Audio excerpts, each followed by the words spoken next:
looking at what it means to be a steward. And while we don't use that word very often, we use the word manager or caretaker perhaps more than we would use the word steward. What we mean by that is that we are a person who is responsible for taking care of something that doesn't belong to us. And we talked initially about how that's our entire lives. Take my life and let it be consecrated, Lord, to Thee. My will, my hands, my lips, my feet. Everything about me belongs to God, first and foremost, not to myself. We looked at stewardship of our bodies and how living in our bodies with anxiety and fear about what we will wear and what we will eat and those kinds of matters is really fundamentally to lose sight of the fact that our bodies belong to God and God will help us care for them. Like God cares for the birds of the air and the lilies of the valley. We looked at care for our souls. What it means to be stewards of that piece of us that is God's peace planted within each of us. That peace that cannot be taken away. That peace from which God desires to nurture and nourish and support all of our life. That we need to get things out of the way so that that can have greater space within us. And today I want to talk about being stewards of our minds. Stewards of our minds. Now we started the service today with Jesus' response to the question that somebody put to him, what's the greatest commandment? And Jesus said to them, you should love the Lord your God with all your heart, with all your soul, with all your strength, and with all your mind. Now, unless you were a Jew who repeated every single day of your life the Shema, Shema Yisrael, Adonai Eloheinu, Adonai Echad, Hear, O Israel, the Lord your God, the Lord is one, and you shall love the Lord your God with all your heart, with all your soul, with all your strength. End of sentence. You would not know that Jesus added something to that commandment. And your mind. Jesus added that to the prayer that every Jew said every day of their lives. Because I think Jesus understood that our minds, too, belong to God. Now you might say, but my thoughts are my thoughts. My imagination is my imagination. Like, what does God have to do with that? But I think what Jesus is after is to say that gift that you have, that capacity to think, that capacity to imagine, that capacity to conceive of something new in your brain, that is not just for you.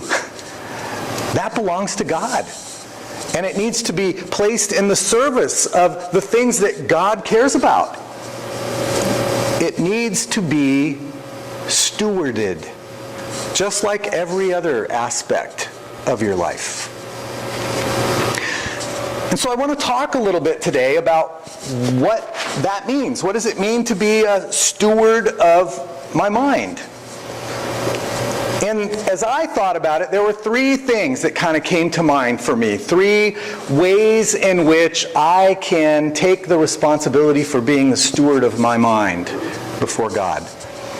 The first has to do with the relationship between feelings, thoughts, and actions, and learning how to steward that well. The second has to do with what kind of discipline, what kind of practice can I have in my life that helps me to focus my mind and to listen and discern among the different voices that are operative within my person, right? Not that I'm schizophrenic, but that, there's different things that talk to me in my life. Which ones are God and which ones aren't? And how do we learn to parse that? How do we learn to separate and distinguish those? Then the last thing is, part of being a steward of my mind is being responsible to share what I learn. with other people, to share what I acquire in wisdom and teaching along the way with other people, so that it doesn't just get used up on me, but can be shared. So I want to talk about those three things briefly this morning, and hopefully some of that may be helpful to you. We'll see. First, I want to talk about the relationship between feelings, thoughts, and actions. Now, consider for a moment how Jesus must have felt. What do you think Jesus felt when he watched the 12 guys that he had invested himself in for 3 years on a day-to-day basis betray and abandon him in his moment of greatest need? How do you think that felt? Terrible. Happy? No, of course not. I'm sure he felt betrayed. I'm sure he felt angry. I'm sure he felt frustrated. I'm sure he felt confused. I'm sure he felt all of the emotions that any one of us would have felt or have felt when we have been betrayed by friends or family or coworkers. We know what that feels like. So did Jesus. How do you think it felt for Jesus when the people who had celebrated and cheered him and gave praise to God for his entrance into Jerusalem only a week later to say, "Kill him! Kill him! Kill him!" How do you think that felt? Good? No, of course it didn't. It felt horrible, depressing, crushing. Of course it felt that way. How do you think it felt to be tortured for hours on end by soldiers from the Roman army and spit upon by your own people? You think that was happy? Or even earlier, when his own family called him crazy. You think that was something that felt good? Of course not. So here's my point. Jesus felt all of that, just like you and I feel all of those things at different times in our lives. But what did Jesus do with those feelings? What did he do with those feelings? Did he act out enraged? Did he hate the people who treated him that way? Did he kick them out of his life? No. He forgave. He loved. He pardoned. He reconciled. And that's what I want you to think about today. Because feelings far too often become what drives our actions. We allow our feelings to take us away in whatever direction they want to run. But your feelings and your actions are separated by your brain, by your mind, by your thoughts. You have the power not to be driven by your feelings, but to choose what you will do with the energy that your feelings generate within you.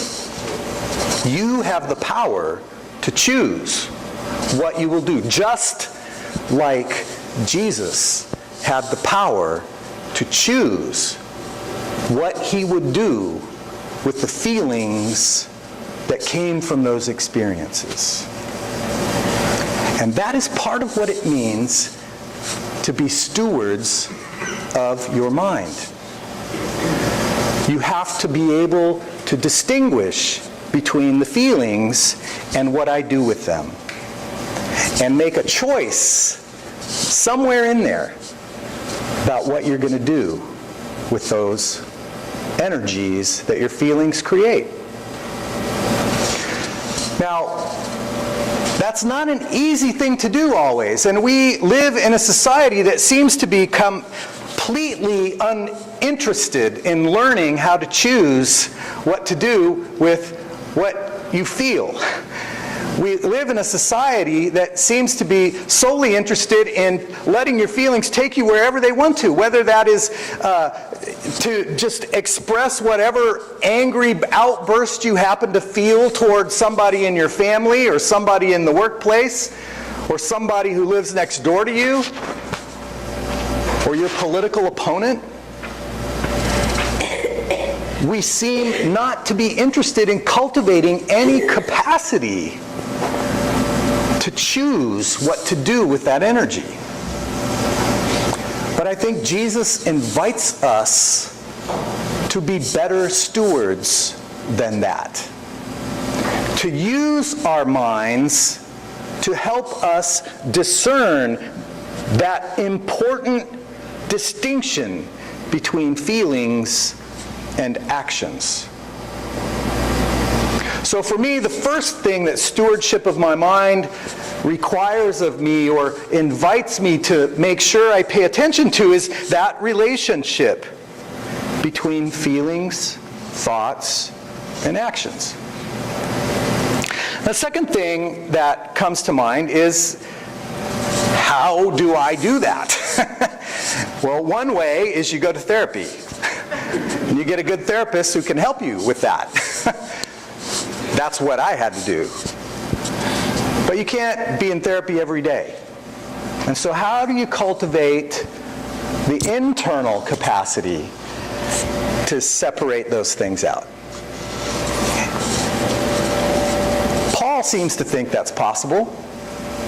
The passage that we just read from Philippians, he says, if there is anything excellent, let me read it for you. Whatever is true, whatever is noble, whatever is right, whatever is pure, whatever is lovely, whatever is admirable, if there is anything excellent or praiseworthy, think about these things. Put your mind, literally, put your mind upon these things. Which is to say, you have the capacity to choose what you think about. Now,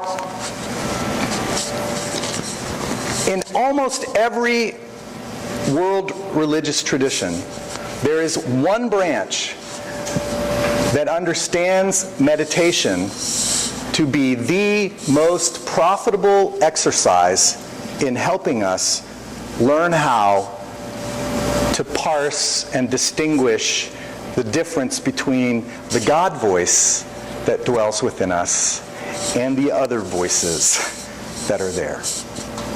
And how does that work?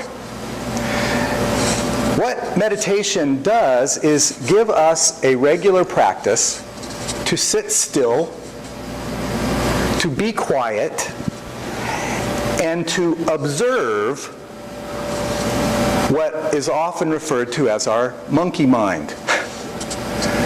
That train of thoughts and ideas and feelings and reactions that just keeps going and going and going and going and going and going. When we sit still and we try to put our mind on one thing, whether that be a phrase that we seek to repeat, or to simply be attentive to our breath coming in and out of our bodies, we soon become aware that that part of me that is trying to simply observe is different from the thought train that is running rampant. That there's two pieces of me, as it were. There's my thinking piece that is going like this, and there's a quiet piece that is able to observe my brain doing that, running and running and running around. And the whole function of meditation is to help us learn how to disconnect from the brain train and realize that there is more to me. In fact, the most important part of me is the part that's not on that train.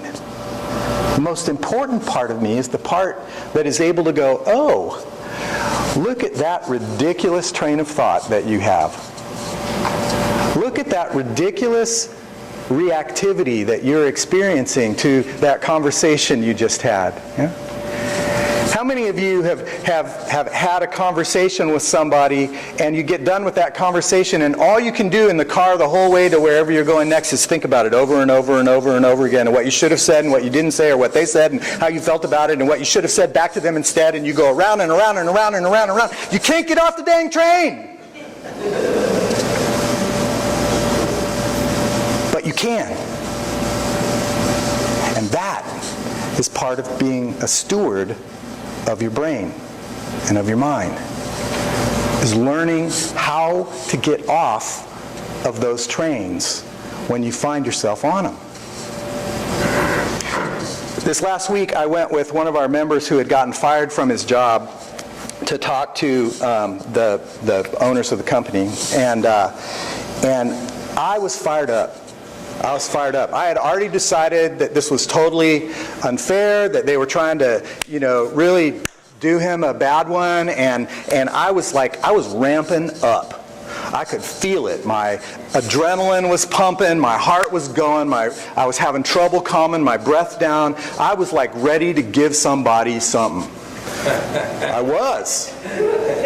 And I was like, he's an immigrant, he doesn't speak English well, I know you're just, I knew they were trying to, I had prejudged, and on the way there, about finally, like the last 5 minutes before we got there, I was like, Mueller, get off the train! You haven't even listened to him yet. And you're already ready to pop somebody, verbally, if not physically, Get off the train. And so I spent 5 minutes breathing and going, okay, where's the center? I know there's a center somewhere in there. I know there's some Jesus in there somewhere that I got to find before I sit down in front of these people. Or I'm going to do something that's not going to be helpful. So I know the struggle, right? It's not just you. I do it too. But part of being a steward of my mind is being able to recognize when I get on those trains and when I need to get off, and learning how to get off the train before it's too late. So, feelings, thoughts, and actions, learning how to get off those trains when you need to. And then the last thing that came to my mind when I thought about stewardship of my mind is the importance of sharing what I've learned, right? Like these two little pieces, right? Sharing what I learned. But doing it without needing to impose it on somebody. Just think for a minute what it would be like if everything that Jesus learned in his life, all the wisdom that he acquired, all of his experience of God, if he had decided, that's great, but they can figure it out. I don't need to tell anybody. I don't need to share. What a loss to us all if he had never shared. What a loss. But Jesus never shared demanding that people be exactly or think exactly the way he did. We're off schedule trying to get our little lighten up Sunday evening worship experience launched over at the Candlelight Cafe. We had hoped to do it this fall, but the truth is Beth and I just had too much going on to be able to pull the energy together around that. But we're hoping after the first of the year to do that. And one of the central things that we're hoping to do in that environment is to create a space where people can share their wisdom, share their truth with each other without imposing it on one another. To simply lay it out and let people take what's helpful and leave what isn't, without having to condemn it because it's not the way they think, without having to make somebody believe it just the way they do for them to be right with God. Our society has lost the capacity to simply share honestly, authentically with one another without having to demand that people believe exactly the way I do, or without having to confront and challenge. It can't simply be well, this is how I see it. How do you see it? Even inviting other people to share a perspective that's different. Because, wow, maybe I might actually be able to learn something from somebody else. We have a responsibility to share what we've learned along the way. But we don't have a responsibility to demand or impose that upon others. So, very simply, what I hold out to you in all humility is how important in the stewardship of our mind it is to distinguish between our feelings and our thoughts and our actions, and recognizing we have some choice. To do something to help teach yourself how to discern among the different voices and learn how to get off the trains that are not taking you to a healthy place. And to share that. To share it humbly, but gratefully, because it's something that's helped you. And maybe it'll help somebody else. So let us be stewards of our minds as we seek to be stewards of our lives. Let's pray. Amoroso Dios, por el regalo del pensamiento y de la mente que nos has dado, te damos gracias y pedimos tu gracia, tu misericordia, para poder descubrir cómo determinar la distinción entre los sentimientos fuertes y el pensar y el actuar. Cómo disciplinar nuestras mentes para no estar llevados por ellos en caminos que no son productivos ni bondadosos. Y ayúdanos a compartir con humildad, pero con honestidad, lo que hemos descubierto, para fortalecernos mutuamente. Esto te pedimos en el nombre de Jesús. Amén.